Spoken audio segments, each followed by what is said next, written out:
Warning. This episode contains some strong language. Listener discretion is advised.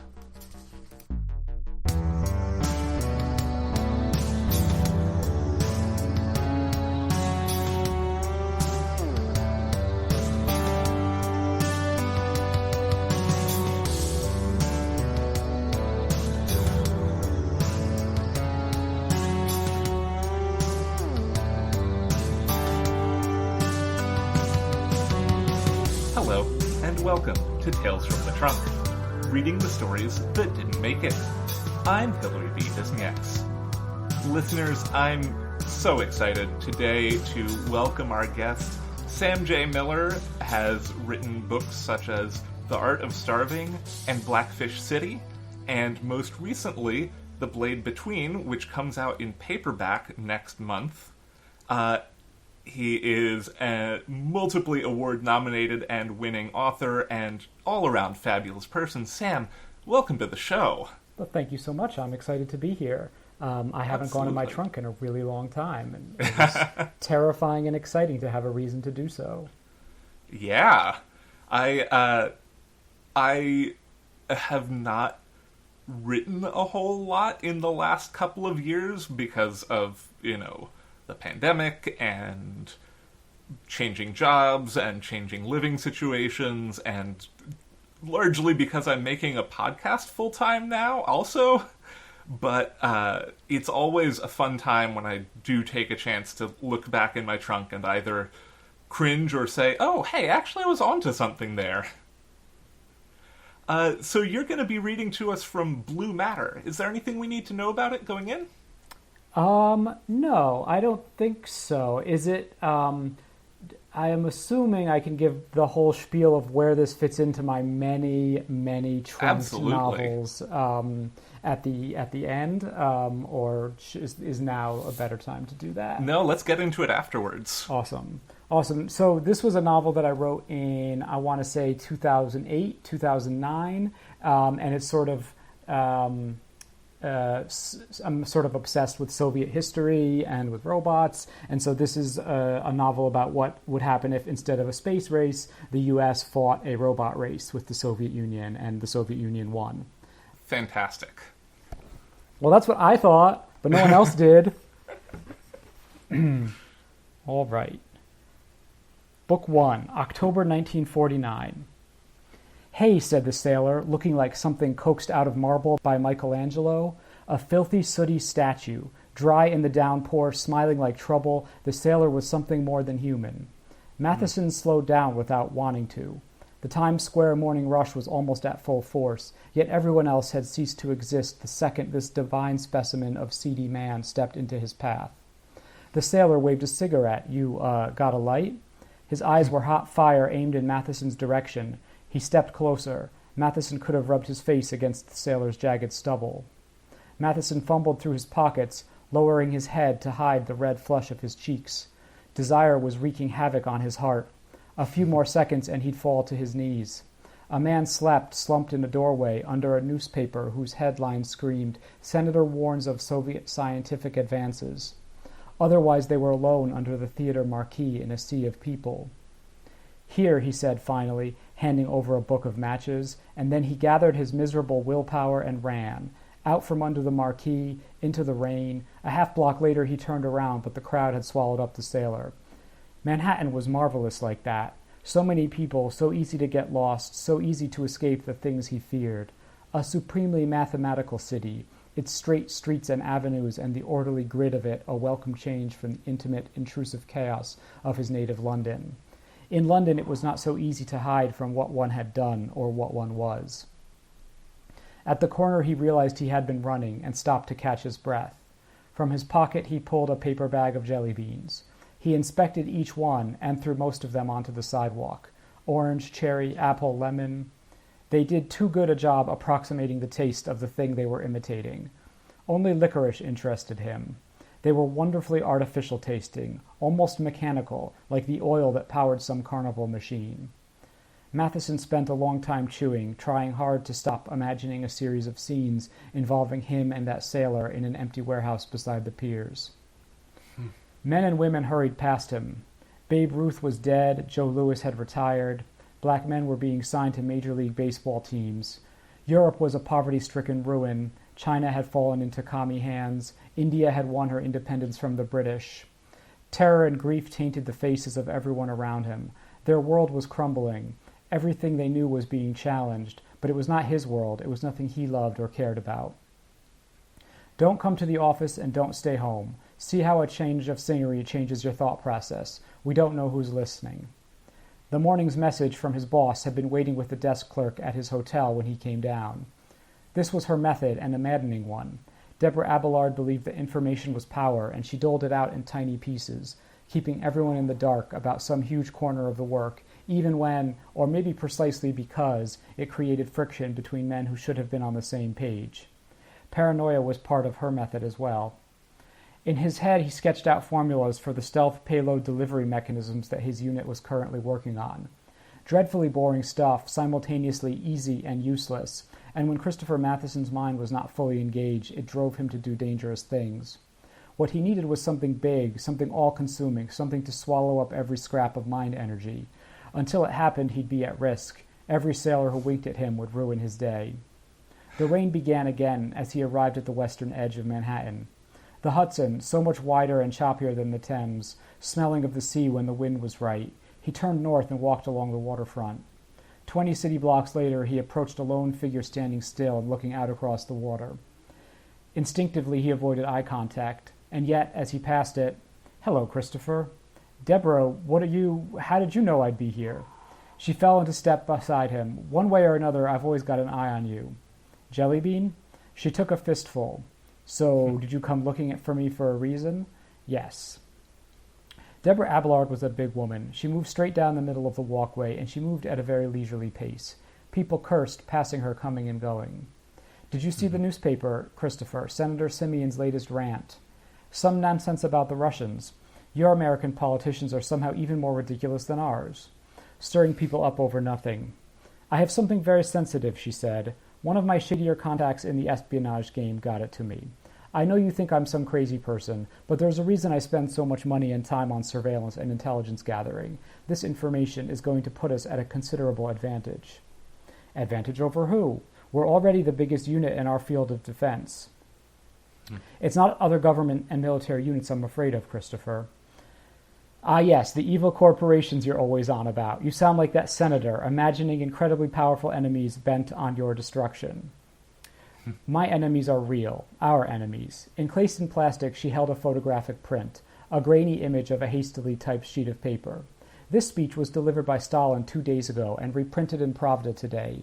Only a handful of intelligence people in this country know about it. The president doesn't even know about it." She handed it to him. 2,200 years ago, Aristotle said, if every tool, when ordered, or of its own accord, could do the work that befits it, then there would be no need for unskilled workers and slaves. Today, the Union of Soviet Socialist Republics will create these tools, machines that will end class divisions and injustice forever, and lead mankind on its next giant leap forward. While the West wastes all its energy building bombs, devices whose only purpose is unthinkable destruction, we will focus our energy on creation. We will create machines that can do anything people can do without need of food or water or sleep, who cannot be exploited by the capitalist powers of the West. The speech went on from there, descending into Stalin's standard polemic. "And," he said, "what do you think about the machine men?" She put her hand on his arm. Deborah Abelard had a mother-hen quality about her. Like any good department head, she attracted and nurtured great talent, but she specialized in vulnerable cases. Take Matheson, for example. She knew what he was. She knew about the industry liaison that had almost resulted in his arrest and the loss of his security clearance back in England. She kept him safe, and he built marvelous things for her. "I think this madman is spouting a lot of nonsense." "Do you, Christopher? I've read your articles, Computing Machinery and Intelligence, published in 1939. I propose to consider the question, can machines think? This should begin with definitions of the meaning of the terms machine and think. Christopher, look at me. This is the project you were born to work on." Whew. I love every bit about that, and I have similarly obsessed over Soviet technology, and my family and history intersects with the Soviet Union in a very big way. I would not be who I am without my parents, my father leaving Latvia during the war. So it is, always a special interest of mine, and I want to read the rest of that book. I'm glad someone heard some of it and that's what they thought. Yeah, this one made the rounds. It was my fourth novel, and I sent it everywhere, and I still have a folder, like a physical folder, because that's how long ago this was. Oh yeah. Of letters. There were email submissions were a thing then, but many agents didn't do them. So I have digital and hard copy no thank yous from a lot of places, including some nice, like, let me see it, let me see the first 3 chapters, let me see the whole thing, but nothing that ever parlayed into representation. So yeah, it's very strange coming back to it. I wrote 6 novels before The Art of Starving, my first novel, was published, and I've almost never gone back to look at any of them because I'm horrified of what I'm going to find. And while I had a lot to learn about writing dialogue, as I'm seeing looking over that first chapter, there's some stuff there that's not terrible, which is quite a surprise. Yeah, it's really one of the projects I'm embarking on this year is returning to my first novel as a just ground up rewrite, changing a lot about the setting, changing a lot about a lot of it, but keeping the core idea. And I've promised myself I'm not going to look back at the original draft until after I've finished the new draft, but it is really interesting to see, like, maybe the craft parts of the craft weren't there, but there were ideas there that still have merit, and that's just, I think that's one of the fun things about this show is, like, giving authors an excuse to revisit and maybe cringe, maybe not cringe, but at least if they're cringing, they're not by themselves. A shared cringe is so much better. Yeah. So, talk to us a little bit about how this ties in with the rest of your trunk novels, especially. I think that I try to learn a big lesson with everyone, right? Like, any writer who's got a trunked anything knows, like, it's really hard. And I, for each of my novels, it was something that I worked on for a really long time and really loved and fell in love with the characters, and it was a really difficult process of failure. And usually the only thing that got me out of the depression that followed universal rejection was to start a new novel, so that I could repeat the fun and misery.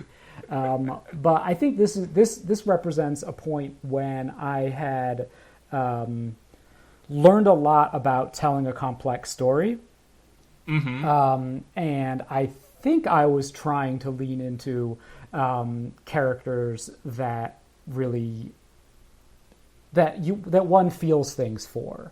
So I think it benefits from that. I think I can see that I wasn't reading nearly as much speculative fiction as I have, and while it's always been a huge part of my life as a reader, I would also read a lot of other books, and a lot of the science speculative fiction that I was reading back then was older stuff, right? Like Octavia Butler is my favorite science fiction writer, but that was about as, like, close to current as I got, right? I wasn't really as aware as I should have been about what's going on. And so a lot of it, a lot of the delivery is really stilted. A lot of the sort of, like, let me have my dialogue do all the work of world building and communicating complex scientific stuff.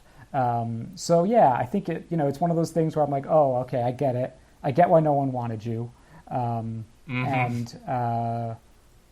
it's also the last adult novel of my trunk novels, because after that I wrote 2 young adult novels that were trunked, but it was young adult that ultimately got me an agent and got me Right. published, and that was The Art of Starving. And so the transition to young adult was really important. So this represented a sort of like shift of like, let me try a slightly different tactic. Yeah. I was just thinking, so you said this was around 2008, 2009 that you wrote this, that that was about the same time that I wrote one of my longest trunked pieces that isn't a novel, that was this like steampunk story that was essentially just two guys talking back and forth about how smart they were. And like, so I just very much feel a sense of solidarity of like, oh yeah, like there is a point where you're just doing all your exposition in, in dialogue, and I think especially in sort of like the mode of steampunk at the time, that was just like part of the fashion.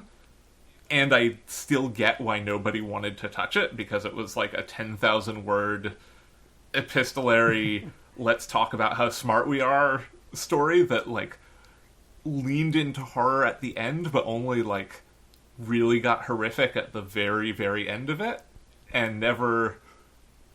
It was trying to do a Lovecraft thing, and it didn't even do the thing that I imagine the Lovecraft thing does better than it actually does. Fair. So, you just mentioned, like, this was the last adult novel you wrote before leaning into young adult, and I wonder if you have any differences in how you approach the two... I won't say genres, because young adult is not a genre as much as people treat it as this big homogenous thing, but how you approach I don't really. a different audience. I think that a lot of my short stories, a lot of the short stories that I've had published, are the protagonists are young people. I think I'm really drawn to those stories. I think adolescence is such a nightmare time, but also a magic time that it's like endlessly rich field to mine for narrative. And I think that usually, like, so I'm all over the place in a lot of ways, right? I've written for adults and young adults. I've written a horror novel, I've written a fantasy novel, I've written a science fiction novel. So I tend to figure out what something is about halfway through, or I don't figure it out and somebody else tells me. I'm not. That's not like genres are marketing categories, right? They're like, It's do you like it or do you not like it? That's the only question I have about something. Yeah, I mean, I always tell people, like, what I have gotten the question, how do you write about young people? I always say, because I have not matured at all since I was a young person. I am merely more easily tired now. Yeah. So if I make fewer bad decisions, it's not because I'm smarter, it's because I'm really tired. So yeah, there's no, I don't approach it super differently. I mean, there's difference, you approach everything differently, but there's not a sort of like, okay, now I'm going to do young people. I need to think about this, this, and this. Right. Yeah. I wrote, when The Art of Starving sold, I said to my editor, when we had received an offer, but we hadn't accepted yet, I said to my editor, are you comfortable with the amount of F-bombs and gay sex in this young adult novel? And she was like, I think it has just the right amount of F-bombs and gay sex. Excellent. And the only thing that in The Art of Starving that ended up being like a thing where my editor said, just FYI, I think you don't, I think this will be a thing that readers will bounce off of, was not anything content warning-y or whatever. It was like a page-long discussion of the characters' research into global meat production and like what slaughterhouses are like and what the business of slaughterhouses is. And that's, I think it's probably accurate that young people are less interested than adults in reading about things like that. I mean, I was obsessively reading about that shit when I was 15, but I'm not every young person. Yeah. Not every young person is reading Michael Pollan. Yeah. And yeah.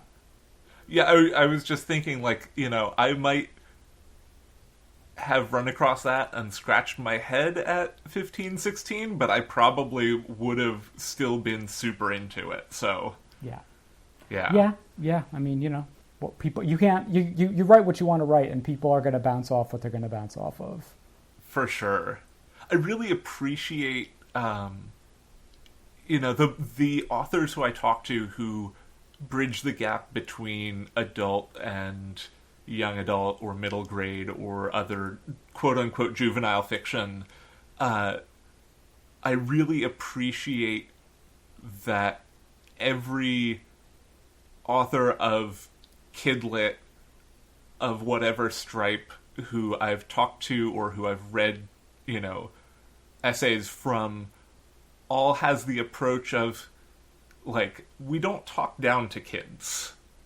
Like, and especially I think for young adult, like, teenagers are way more, are definitely naive in a lot of ways because they're teenagers, but, and if you're a teen and listening to this, like, sure, at me, but, like, I'm just speaking from personal experience, but, like, you're also, like, teenagers are so savvy to so many things, and, like, really tuned into when people are talking down to them.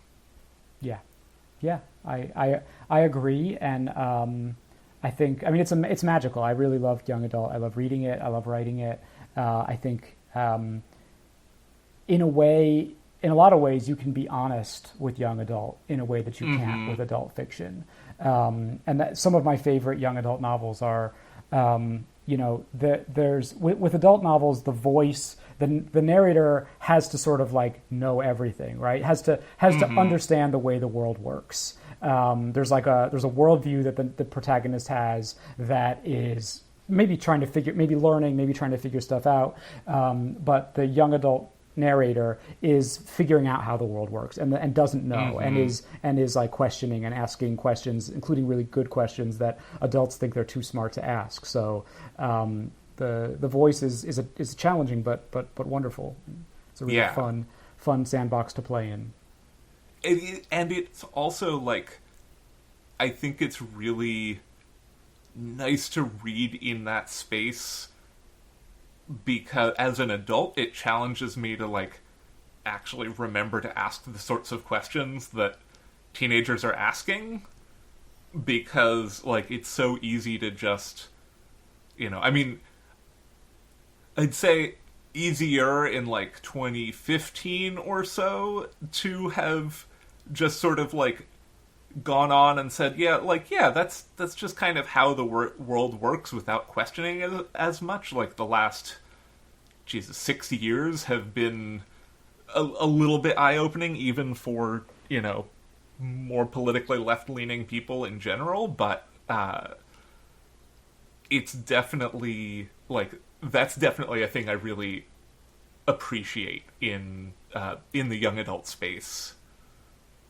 So I imagine that the answer is going to be somewhat the same here, but do you have any things that you pay attention to specifically between, or maybe not between, but to just be on the lookout when you are doing horror versus fantasy versus science fiction? I think that there are things that each genre does best, or there's a toolkit that each genre comes with, and you can mix and match, and you can use tools from multiple toolkits, but I think that I don't know that I could condense it into anything useful or insightful, but I do think that there are certain things that certain genres are better for, and certain moods and stories that are going to be best served with something, and that if you're going to write in that genre, you should be reading it, and you should know it, and you should be consuming enough knowledge about something to be able to be in conversation with things, right? One of my favorite writers is Ted Chiang, and he was my Clarion instructor, and he had this great thing about how genre is a conversation. And sometimes when somebody writes something in a genre that they don't read, that they're not familiar with, it's like joining a conversation that's already started. And you might say something that's really smart and amazing and interesting, but it's something that the conversation has already covered, right? Right. Like these people have been talking for a while, and you came in with something that is kind of, basic to them, even if it's well written or a fresh take on something. And so whatever story mode you're going to go with, it behooves one to dig into what makes it amazing. What do you love about it? What are the things within that genre that you love? Why do you love them? And what magic is it? I've in the past 2 to 3 years, found myself writing a lot more horror than I ever have. Wonder why that could be.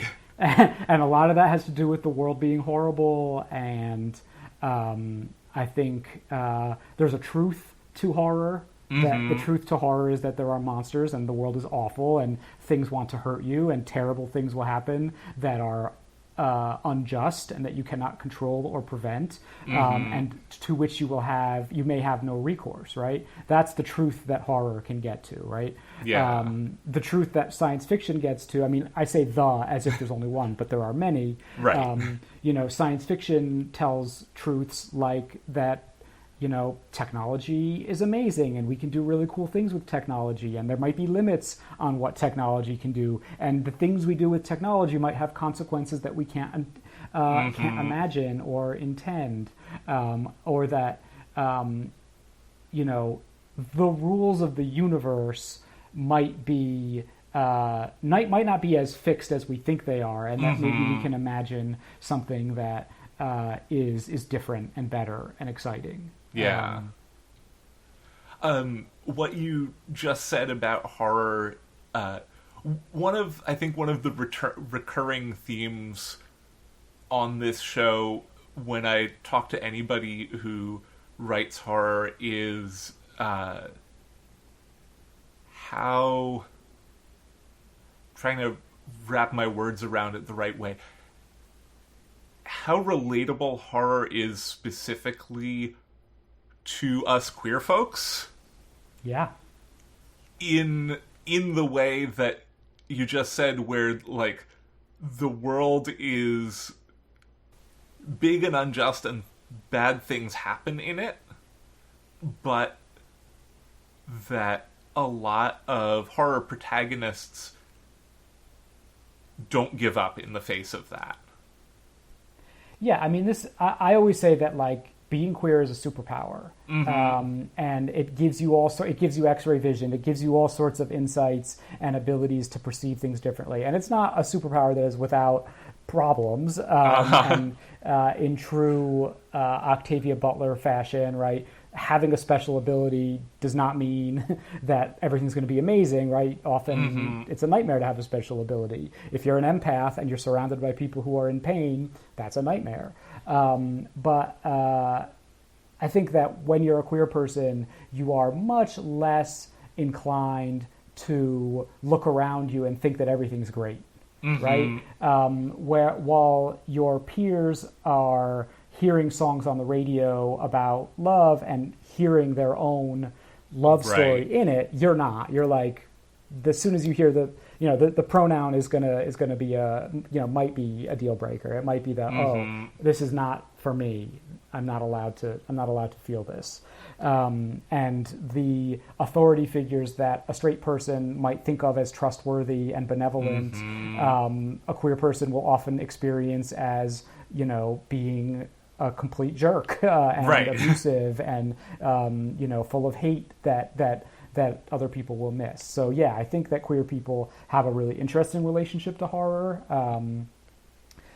The interesting thing about horror is that I feel like horror is one of the few deal breaker genres, right? There's people who just won't read it, right? Like if I write fantasy, there's people who don't love fantasy, but they might read a fantasy short story. Right. Horror is something that people often don't want to mess with because it's about opening up the doors to your soul and making yourself vulnerable to a intentionally unpleasant experience. Right. So yeah. Yeah, and romance is, I think, often the same way of being a deal breaker genre that some people will just say, I don't read romance. Yeah. And, that's true. you know, they are both, as a lot of smarter people than me have said, like, they're both extremely visceral genres, and they open a lot of vulnerability, like you said. Yeah. But people will read things with, if you don't sell it as this is a romance, that you can often trick them into, you know, reading things that are horror-inflected or romance-inflected. Yes. I want to revisit something that you said a little while ago about being in conversation with the genre that you're working in, because it reminded me of, and this was something I was thinking about a lot more, you know, a decade ago when I was fresh out of college, and in a program where, for the most part, speculative fiction was not encouraged, but that there were, you know, we would always be talking about, like, oh, this literary author is going to try their hand at writing science fiction or whatever, and, like, I couldn't articulate it at the time, but my feeling was always sort of like a big eye roll, and what you said really articulates that I can't trust that somebody who is a literary author is necessarily knows how to be in conversation with the genre. Yep. I think that's a great point. That's definitely been my experience. There's always, you know, every year or two, there's like a big name literary author who publishes something that is horror or science fiction or fantasy or post-apocalyptic. And sometimes that's amazing. Mm-hmm. And sometimes it's very clear that they've never read the genre that they're writing in, or they, you know, the 10 books that I can think of that deal with a really similar topic, they have not read. Yeah. I will say that is sometimes an amazing thing, and that one of my favorite novels of all time is Kazuo Ishiguro's Never Let Me Go, which is definitely science fiction, and I think actually a horror novel. And if he had been a science fiction writer, and if he had had a science fiction editor, that book would be very different. Oh, you know, someone would have said, "You don't explain this until like one page." 96% of the way into the book, like, you shouldn't, like, you're, you know, whatever, like, but the fact that he doesn't is why it's so good. It's like, it is perfect for being out of the conversation. It's doing something, it's saying some shit that has not been said in the conversation, or it's at least a really interesting take on it. And it's done in such an exciting way that the people in the conversation would never have thought of that. So sometimes it's cool to blunder into a conversation, and you might say that, you know, it's like your stoner friend who's like, they say the one thing, you're like, whoa, okay, that was on point. You know, so it's not necessarily a bad thing, but yes. Yeah. And I think it is, with just sticking with this conversation metaphor, I think it is a lot of the time that the authors who are coming into whatever genre as, you know, a literary outsider are oftentimes trying to be in conversation with an out-of-date idea of the genre. Absolutely. And so what you were saying about, like, you know, you might say something really smart, but, you know, it might be 10 years too late. Absolutely. But at the same, like, you know, like you were saying, like, at the same time, there are instances where somebody could come in not being in conversation with the genre and say something just so wildly original. Yeah, I mean, it's good. It's good to. I mean, I think it's good to get out of your box, whatever your box is. If you do it right and you do it, you know, with the appropriate respect, I think that can only help you. You know, I read a lot of, like, you know, like, I'll read spy thrillers, and I'll read things that are all over. I'll read literary fiction. I'll read stuff that's all over the place because, you know, there's great stuff everywhere, and it's exciting and fresh and keeps your stuff great because you're bringing new things into the work. Yeah, and.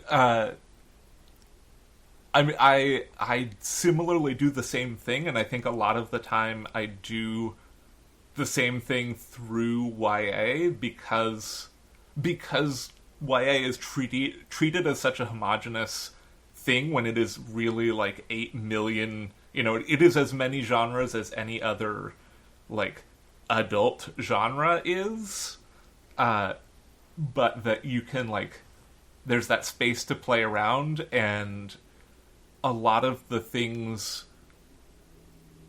different books that are coming out in the YA space are in conversation, in like a kind of an introductory conversation with the things that I'm interested in exploring. Yeah, I hear that. Because again, like they're not talking down to the audience. It really is, it's just like, we don't want to throw you into the deep end on this, which like sometimes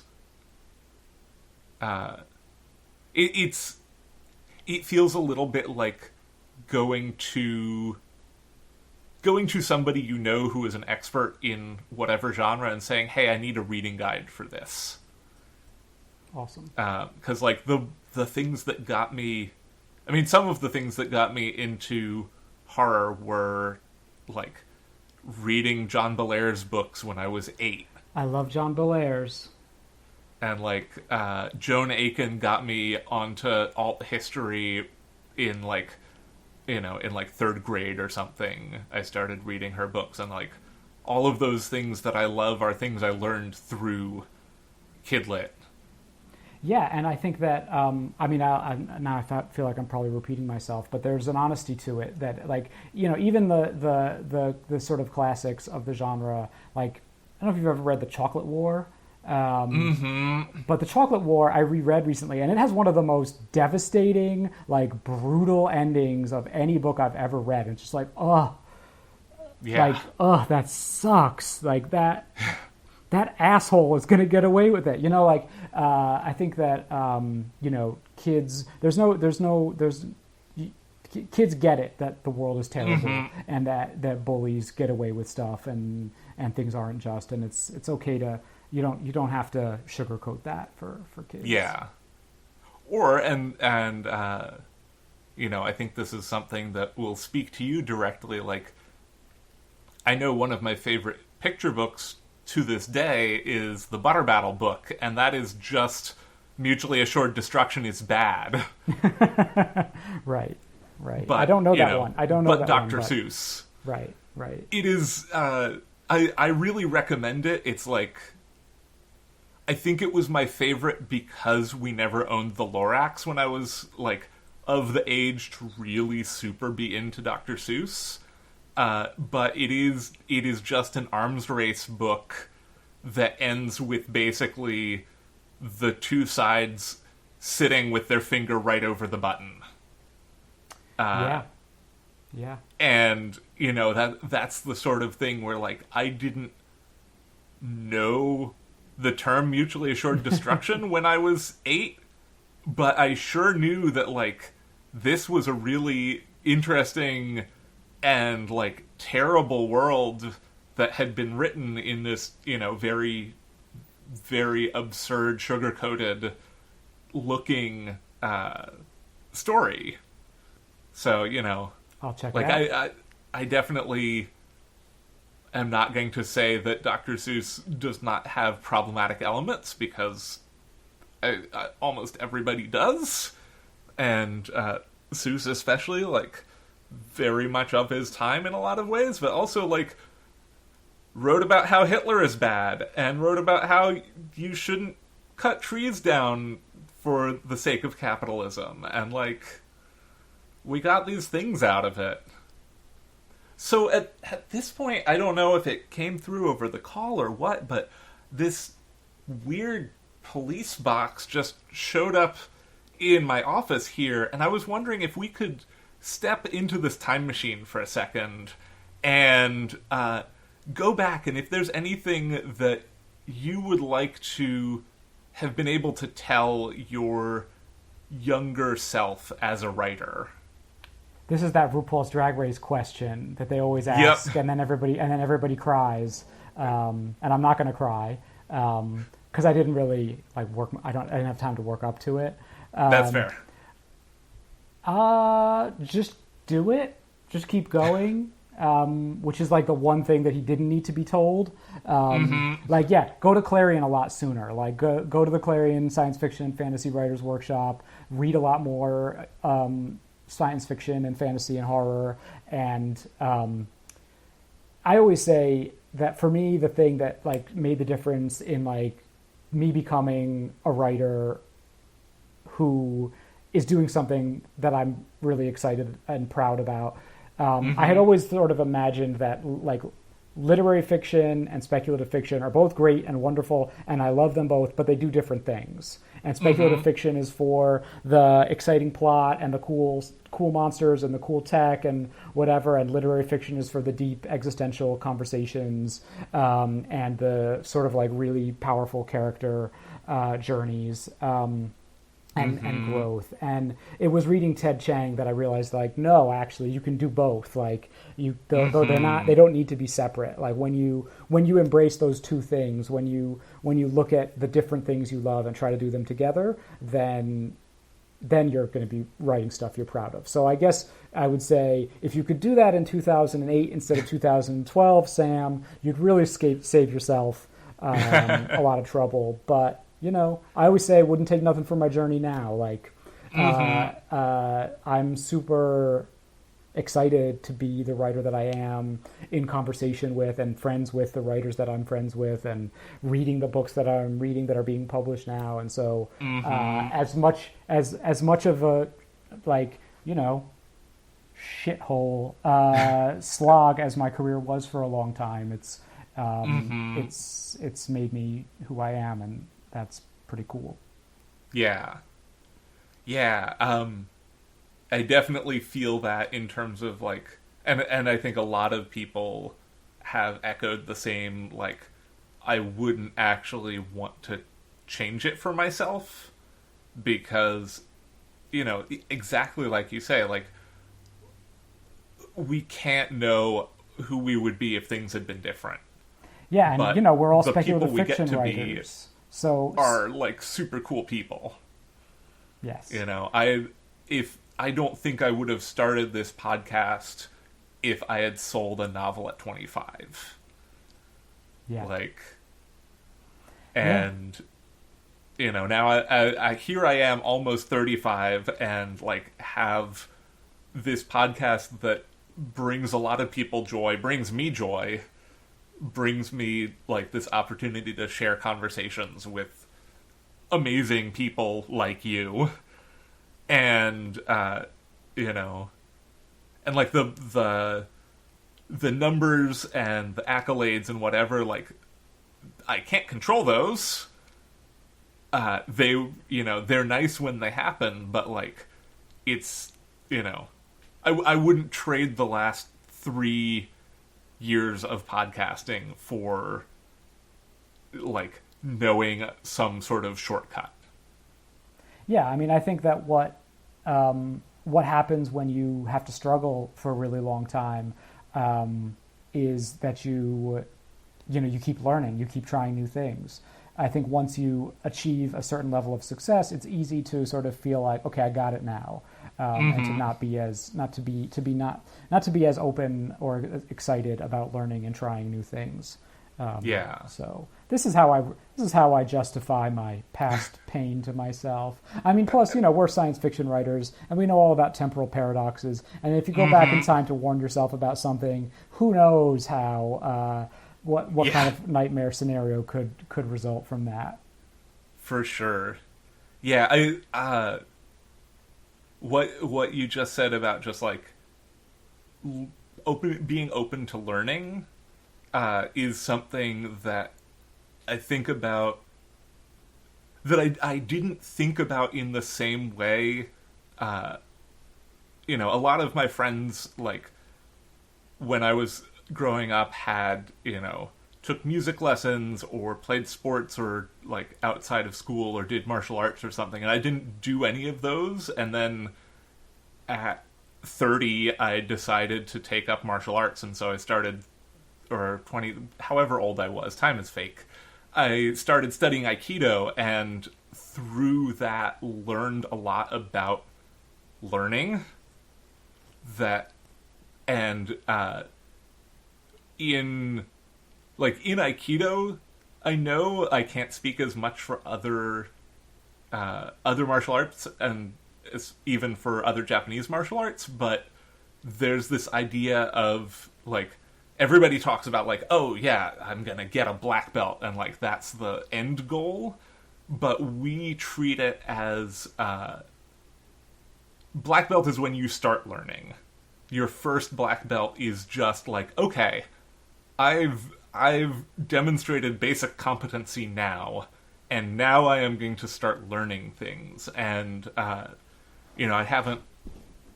I am one step away from black belt from my first black belt at this point, but it's very much, like, been that way of every time I show up to train, I am learning as much what I don't know as demonstrating what I do know.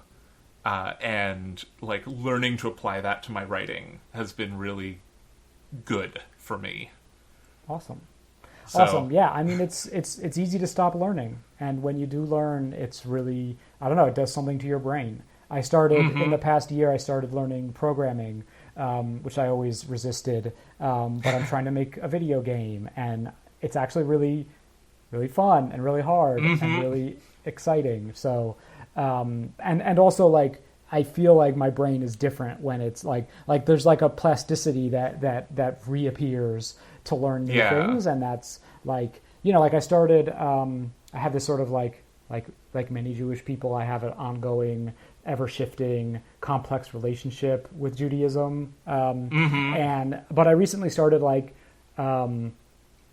trying to memorize prayers in Hebrew, or Psalms or other things, and the learning and the memorizing of the Hebrew is like triggering like memories and like sense impressions from when I was in Hebrew school and like learning very, very badly. But there's like a, I don't know, it reopens doors that have been closed for a long time when you're learning things, whether or not it's something really new. Yeah, I really that makes me think of, like, I did not like school making me memorize things, but when there's something that like catches me, I really get into like memorizing things, or just like if I do something enough, I will start to memorize things like that. So like,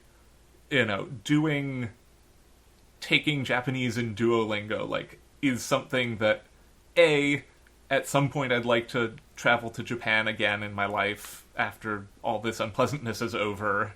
And it would be nice to know more than a couple words of Japanese when I do that.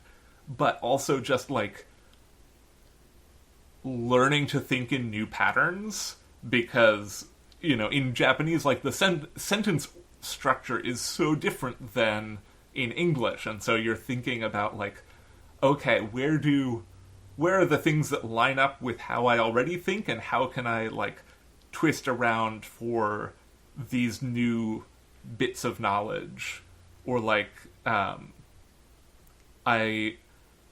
am Quaker, I am raised Quaker, don't practice a whole lot because that's just hard on top of everything else, but my wife is a practicing Buddhist, and through chanting with her and through just like hearing the liturgy over and over again, like, I know just like off the top of my head the first like 20 lines of one of the sutras, which is amazing. Like, the fact that we can memorize poetry, the fact that we can memorize things is a weird hack, and is really like important to creativity and to the history of the written or spoken word.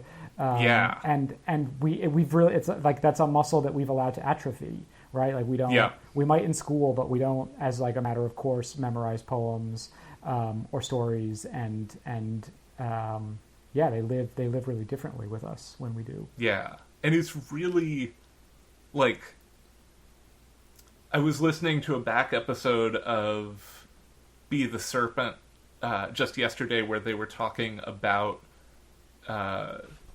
Beowulf, and they were on the episode they were specifically talking about Maria Dahvana Headley's Beowulf, which I read last year and absolutely adore. I adore her. I have not read that yet, but everything she does is magic for me. It's so good. And I ended up reading it back to back with the Seamus Heaney Beowulf, which I read in high school.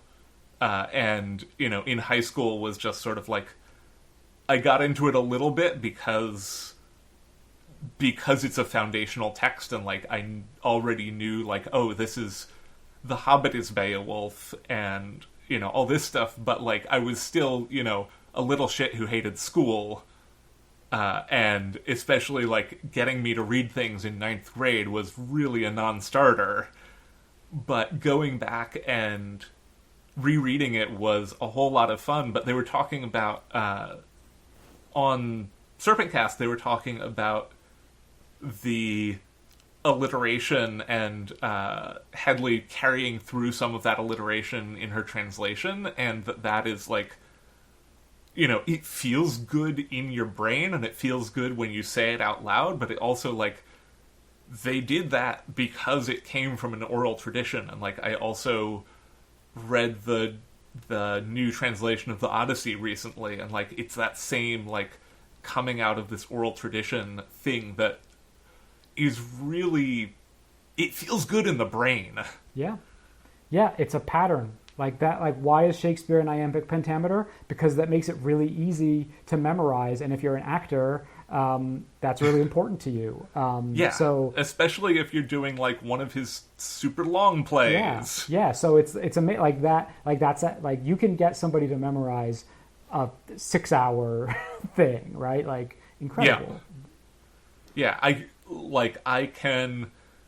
You could put me on the spot right now, and I could recite the whole of The Raven because it's got a very predictable rhyme scheme, and because it's just got some like really chewy bits of like just some really good like consonants and assonants going on within the lines, and like I memorized that for fun. I memorized one stanza for school, but I memorized every other stanza of it because I was a little goth, and because that's just like a fun thing to do, and like it's a good party trick. Yeah, nice. So before we start wrapping things up, talk to us a little bit about The Blade Between, because that is coming out in a new paperback edition next month. Yeah, The Blade Between is my 4th novel. It came out in December of 2020. It's really heavily rooted in my own experiences of growing up in this town called Hudson, New York, which in real life has gentrified a lot. And like, for example, my family had a butcher shop on the main street for many generations. And in 1996, my father sold it to settle a tax debt when the store closed. He sold it for $50,000, and it just sold last year for $1.5 million to a hotel that has already made it into their gym, right? So it's like a lot of things where this happens, where like there's an influx of money, and suddenly there's a lot of new businesses and a lot of thriving cultural stuff, which is great, except that people can't afford to live there anymore, and people are getting displaced. And so this is the sort of story about what happens when people decide to fight back against gentrification, and there might be some malevolent spirits tampering with their actions. My town was, in real life, a whaling town, even though it's 114 miles up the Hudson River. So this is sort of imagines a city where the ghosts of the murdered whales have sort of like existed and stayed and sort of hold the city in this sort of like protective but also oppressive miasma of the supernatural. So, I'm very into shenanigans that. ensue. It came out in December 2020, and it comes out in paperback February 1st. That's fabulous. Listeners, links to get either the hardback or the paperback will be in the show notes, as always. We always love to support the authors who come on here. In addition, is there anything that you've been reading, listening to, watching, anything like that you're really excited about pumping up for our listeners? I've been reading a lot. It's been great. Excellent. Even someone who's obsessed as I am with reading, it's sometimes difficult to carve out the space for it. And I've been successful with that lately. So some of my favorite recent ones are This Is How You Lose the Time War by Amel Motar and Max Gladstone, Mexican Gothic by Silvia Moreno Garcia. I loved Notes from the Burning Age by Claire North. I read The Echo Wife by Sarah Gailey in like 48 hours. It was so good. So good. And the Gideon and Harrow the Ninth. Like everyone else, I have fallen helplessly under the spell of Gideon. Yeah. Oh, and The Unbroken by C.L. Clarke.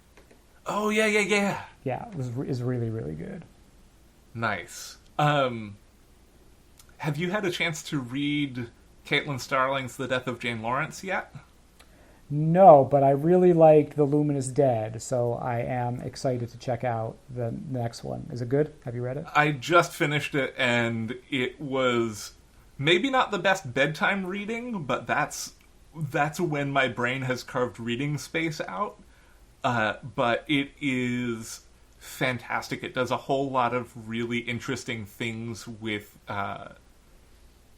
It plays around with Gothic romances and has some really interesting things to say about like the assumptions we make about one another and about infatuation and about fucky math ghosts. Great. So yeah, absolutely would recommend. 10 out of 10 for me. Awesome.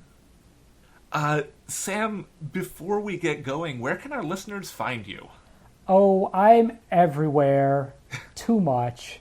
I'm on Twitter at SentenceBender, and I am I'm on Instagram at sam.j.miller.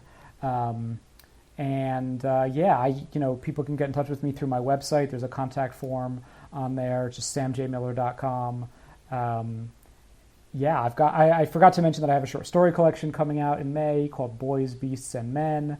Oh, nice. That is will be well hustled on all of those spaces.